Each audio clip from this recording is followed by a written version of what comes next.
Amazon's record cuts and what it means for jobs.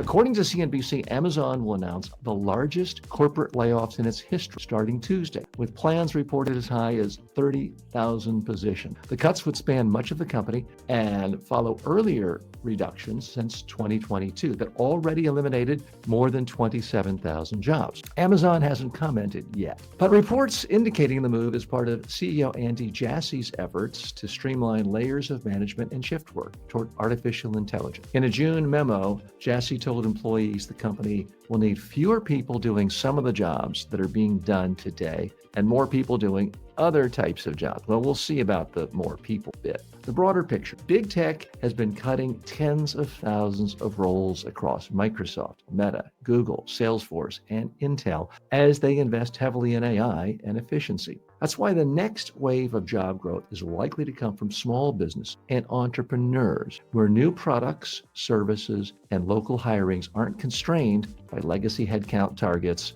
or Wall Street expectation. Okay, so what's the real message here? If you think you can have a cushy, surefire, coast to upper middle class wealth in America by majoring in computer science and then getting a job with a big tech company, guess what? You're wrong. That path is being shut down. The big tech companies are firing people. Here's my recommendation to anyone majoring in computer science. You need to also get a minor in entrepreneurialism. You need to know how to sell your services, whether it's hour by hour, week by week, or month by month, because you might not ever get a full-time job. Let's dig a little bit deeper here. Let me go behind the scenes a moment and sort of tell you how some news shows are put to bed for final format and biases in the media. I just displayed a certain bias for you right now, but I'm going to be transparent with you. I used the headline grabber that Amazon is going to cut 30,000 jobs. Now, I read about 5 stories yesterday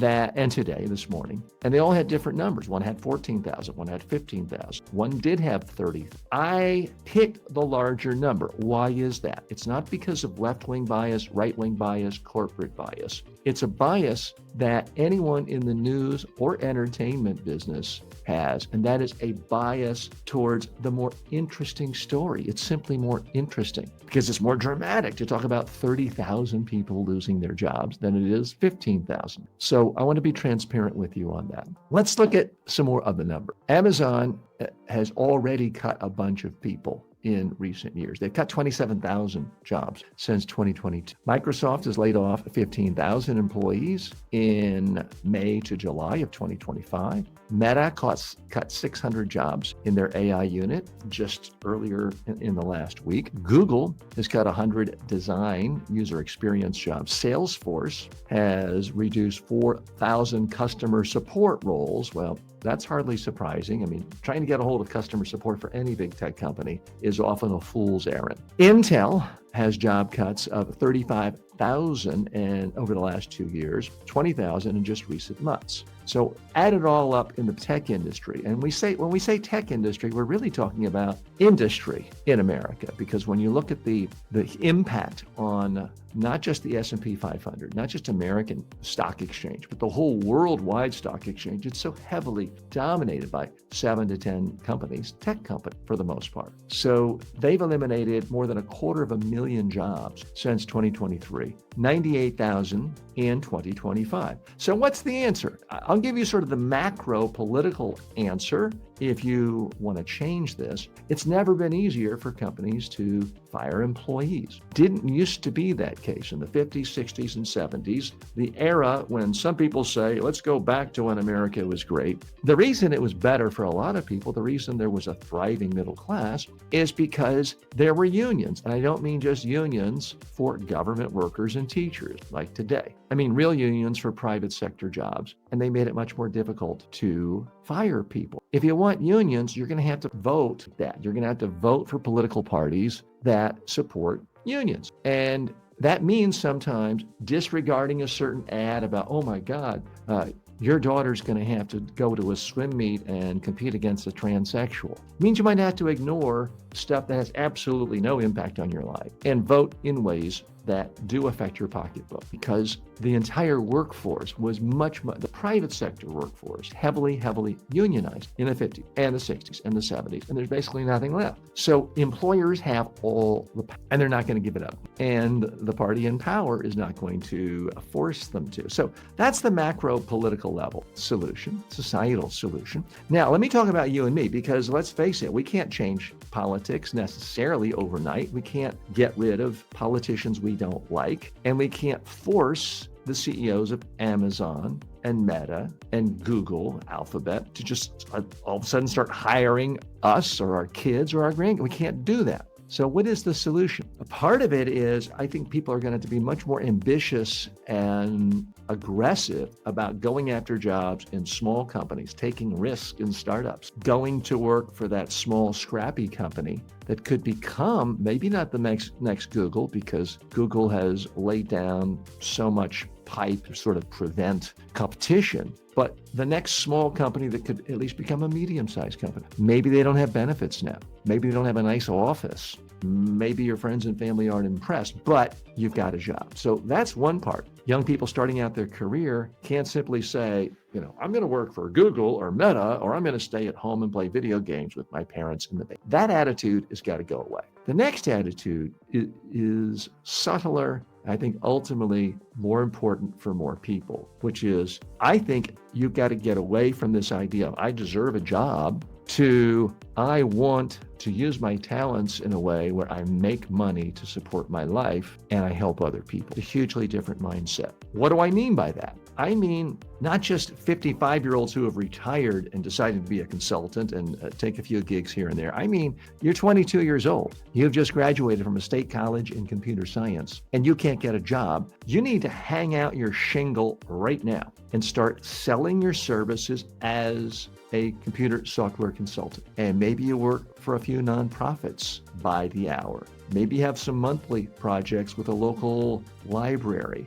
Maybe you're able to get part-time work with a bigger company, a local utility. Aggressively go out and market your service. I promise you, nothing bad can happen from it. This idea that I paid my dues and I graduated from college and I have a degree that everyone said is going to give me a job. So now I get to type, send resume, and wait for the phone to call and someone to hire me and say, show up, here's your first month's salary. I'm sorry, it's not a right, and it's not really going to happen nearly as often in the future. So that's why I'm on your side trying to help you. And you could be a mid-level career professional, and you've worked for 20 years at Facebook or Google. Your job's gone. It's not going to be as simple as just getting another job the way it was perhaps 10 years ago or 15 years ago. Look, we live in a world that is increasingly dog-eat-dog. We live in a world where our whole political culture is about being tough on people, no compassion. I don't think that's a good sign, but that is the culture we live in, and I want to help prepare you. So my number one piece of advice to anyone in college, or for that matter, anyone looking for a job or has a job and might need to look for a job, is this. Start thinking of yourself as the CEO of a corporation, and that's you. It's a manpower company or a woman power company, however you want to think of it. And you're the CEO of that company. And it's your job to figure out how to monetize your company's assets, which means your time, your expertise, your value. And maybe a part of it is job hunting, sending out resumes 6 hours a day. But the other 6 hours a day when you're not sleeping, eating, and exercising, the other 6 hours of the day, you need to be out hustling, looking for work, contracts, consulting fees, fee for service. There's a lot of different ways of talking about it. And yes, I'm well aware that the gig economy isn't great for most people. I'm well aware of that. You know what else isn't great for most people? Being unemployed and having zero income, especially when the government is shut down. So I'm not telling you this is a perfect solution or a pre-answer, but it is going to be the best for you if you have that mentality. Now, I've lived this. I was someone who, frankly, didn't really fit into big corporate cultures or big government. So I sort of hung out my shingle in the last century. And I won't kid you, it was rough going. When I really got serious about running my own business and thinking of myself as an entrepreneur, someone with a small business, I only made $10,000 the first year, and that was working 18 hours a day. But you know what? It then went up another comma, another zero, and a times two the next year. Did pay off. I got over that hump, and I've done pretty well ever since. I'm not Elon Musk,